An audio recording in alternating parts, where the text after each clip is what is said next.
ได้หรือบ่เนาะตอนนี้เพิ่นเอาอันนี้ใส่พี่น้อยก็บ่แน่ใจคือกันพี่น้อยเขาเอิ้นว่าอีหยังพี่น้อยตอนนี้บอนเฮาสิว่าบอนปล่อยเขาเนาะบอนปล่อยเขาบอนปล่อยเขาตอนนี้ก็สิหั่นให้มันแน่นๆแล้วพี่น้อยคน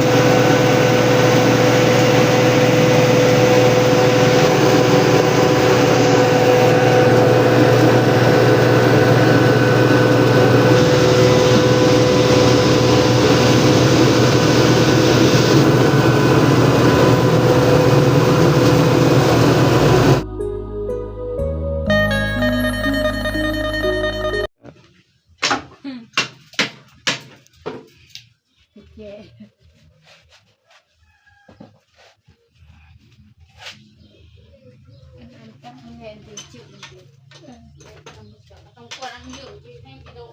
เออพี่น้อยตอนนี้ก็กำลังพี่น้อยสร้างใหม่พี่น้องกำลังว่าพี่น้อยตอนนี้กำลังได้ซ้อมแปลงหรือว่าถ่ายเครื่องหงสีพี่น้อยหงสีอันนี้ก็เป็นหงสีไฟฟ้าพี่น้อยก็กำลังหมางอันนี้เครื่องออกพี่น้องปลาสีขาวพี่น้อยกำลังได้หน่อยหนึ่งพี่น้องพอดีอันนี้เครื่องขาทำสมัยตอนนี้ก็สิได้หมางออกพี่น้อง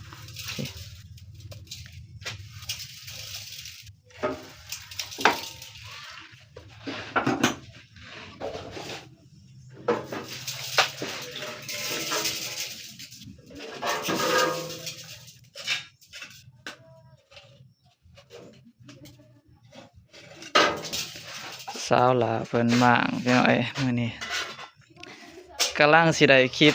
น้ำน้องเพิ่นมื้อนี้พี่น้อยไปหาหยังวันนี้หาเครื่องบ่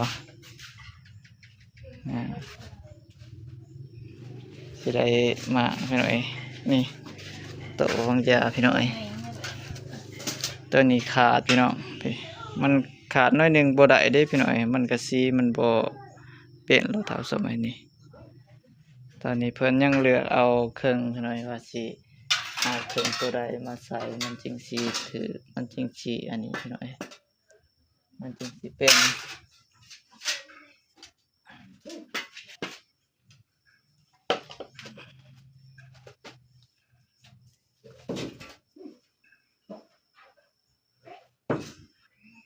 นี่มีแต่ตัวนี้บ่ตัวนี้มันอยากอันนี้บ่มีตัวขาด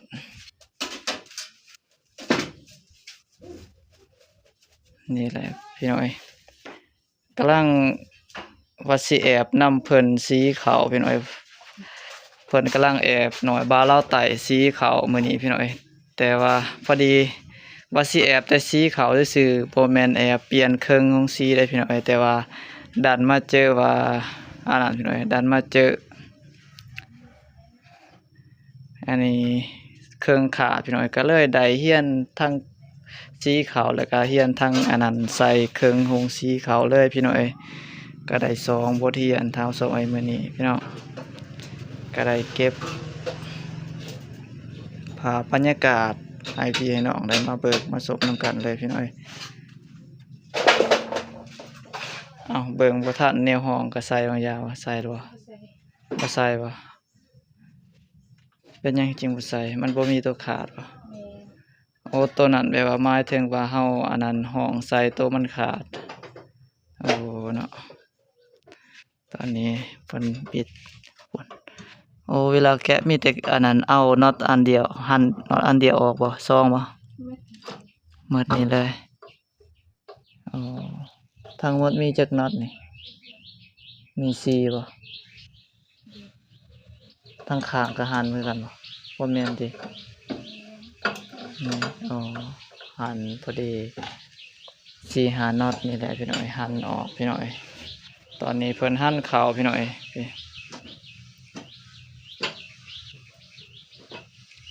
หันทางในแล้วก็สิมาหันทางแต่หันทางข้างแล้วก็สิมาหันทางหน้าพี่น้องให้มันแน่นก็น้อยบ้านเราไต่บ่เคยสีของสีใหญ่ส่ำนี้จักเทื่อพี่น้องก็เลยมาแอบนํเพิ่นพี่น้องเพิ่นก็สิสอนสีขาวแล้วก็เพิ่นก็ได้สอนทั้งอันนั้นหมางเครื่องออกแล้วก็เอาเครื่องเข้าพี่น้องก็มาเบิ่งนํกันพี่น้องพี่แหละเพิ่นเอาเข้าแล้วพี่น้องเพิ่นก็บิดมาประมาณนี้ตามสมัยแม่ยิ่งก็เฮ็ดได้เด้อพี่น้องสีขาวบ่แม่นธรรมดาเด้อพี่น้องบ่ว่าแต่ผู้ชายเฮ็ดได้ผู้หญิงก็เฮ็ดได้คือกันศาลาเพิ่นเฮ็ดได้คือกันพี่น้องเพิ่นสีหลายเทื่อเด้อพี่น้องทางนี้มันมี2ขั้นตอนพี่น้องอันนี้จะเป็นขั้นใดที่ใส่สำหรับเฮาขึ้นเอาศพเข้าไปอยู่เทิงพี่น้อยพุ่นแหละมาถอกใส่นั่นพี่น้อยถอกใส่นั่นแล้วก็มาปล่อยพี่น้อยปล่อยมาทางพี่เนาะนี่อันนี้จะเป็นเขาที่เฮาปล่อยมาทางในพี่น้อยมาให้มันแบบว่ามาแกะให้มันเป็นเขาเปลือกหรือเฮามันอันนี้พี่น้อยมันมาแกะให้มันออกบ่ทันข้าวพี่น้อยแล้วก็เอาเขามาแต่นี่พี่น้อยมาใส่พี่นี่มาใส่ตัวนั้นให้มันเป็นข้าวสารที่สมบูรณ์พี่น้อยผลทางนั้นเป็นบวนเปิดปิดพี่น้อยทำอีกตัวน้อยๆให้มันเปิดขั้นตอนอยู่พี่น้อยนี่ตอนนี้คนเฮ็ดเลยพี่น้อยเอาท่านอัดอ๋อมาเปิดเบิ่งอ๋อลองก่อนได้หรือบ่เนาะตอนนี้เพิ่นเอาอันนี้ใส่พี่น้อยกะบ่แน่ใจคือกันพี่น้อยเขาเอิ้นว่าอีหยังพี่น้อยตอนนี้บอนเฮาสิว่าบอนปล่อยเขาเนาะบอนปล่อยเขาบอนปล่อยเขาถามสมัย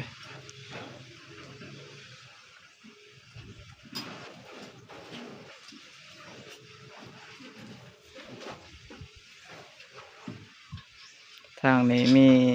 2น็อตนี่มันเหี่ยบ่เหลือแต่2พี่น้อยแต่ปกติมี4อันพี่น้อยตอนนี้ก็สิหั่นให้มันแน่นๆแล้วพี่น้อย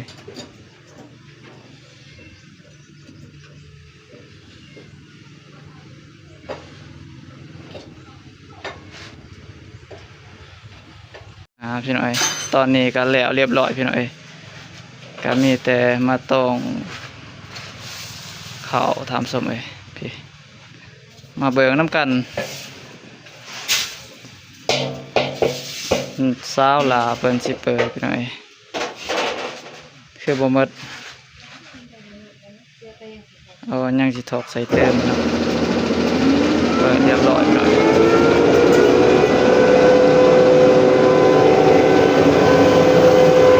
ทางนี้เป็นบอนแปลว่าเฮาปล่อยเขาไปพี่น้อยปล่อยเขาแต่กระทั่งอันนั้นพี่น้อย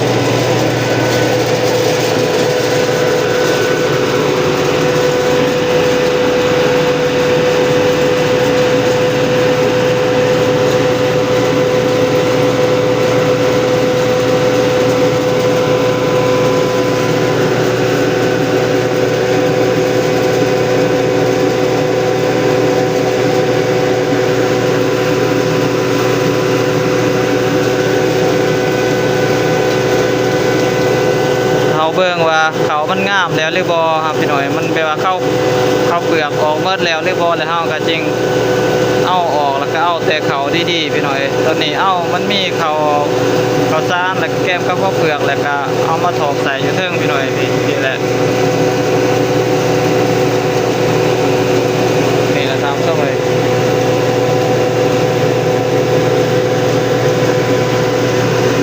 ทางนี้เป็นบอนเขาไปหน่อยทางนี้จะเป็นขี้ห้ามไปหน่อยนั่นเบิดเลยพี่น้องมาเอาใส่จังหันเอาไปหน่อย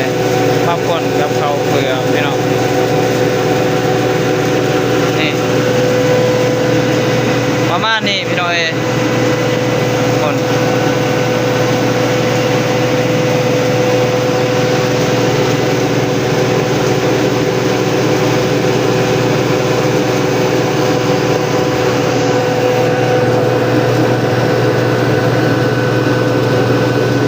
น้อยบอนนี้เป็นบอนเปิดพี่น้องนี่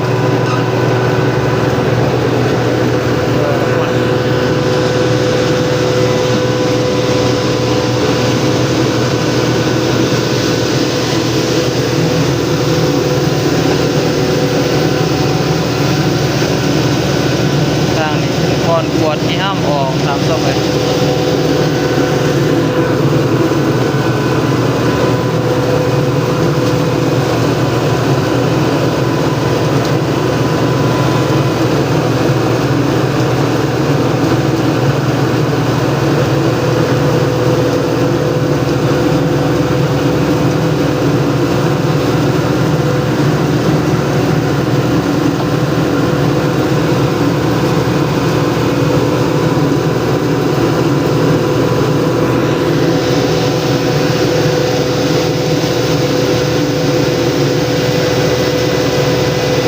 เมื่อมันเต็มอยู่พี่เฮาก็อัดออกพี่น้องเอ้ย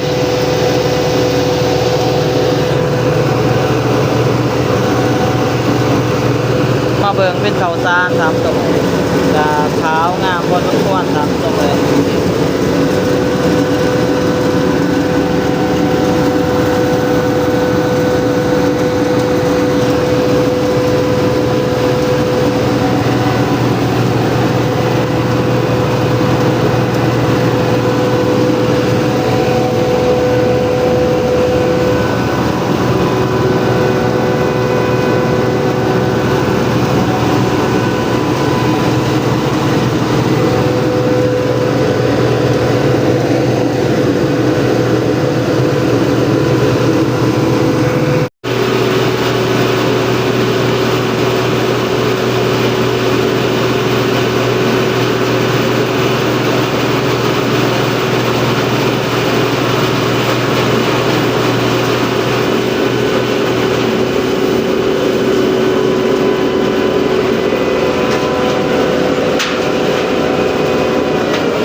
พี่น้องเอ้ยตอนนี้ก็สำเร็จเรียบร้อยทำส่งเลย